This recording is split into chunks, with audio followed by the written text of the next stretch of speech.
Cast your promise. Cast your promise. Cast your vote. Cast your vote. Please register. Please vote. Get registered, then vote as early as you possibly can. So you want to talk about voting. First, let's cover some of the basic requirements.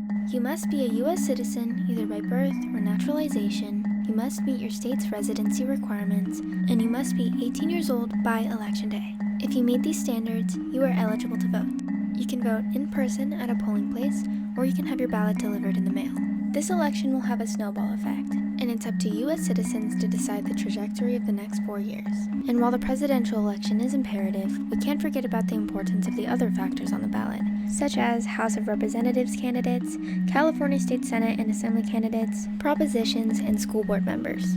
The president will impact the entire nation, but leaders in our local communities will not only have the power to directly dictate legislation for our district, but will also potentially be able to appoint other officials who can implement their own plans. And you might be thinking, if I'm not old enough to vote, why should I care? Well, just because we aren't old enough to vote does not mean we have to be completely out of the loop, especially when the results of this election can have a direct impact on our futures.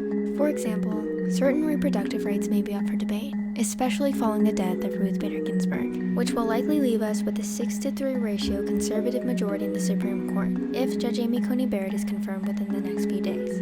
It is also extremely important that we elect someone who's willing to tackle the ongoing issues of climate change, racial injustices, economic inequality, and much more. Now, what can we do as minors to ensure a smooth election this year and for years to come? You can apply to be a poll worker who helps on election day at a polling center. You can register early for the next election, and it's never too early to begin doing your research. Education is key, so if we start learning the necessary concepts right now, we'll be able to make better and well-educated decisions for when we can vote. Think about values that are important to you so you know what to look out for during the next election, or if you need to help someone who isn't very involved in politics.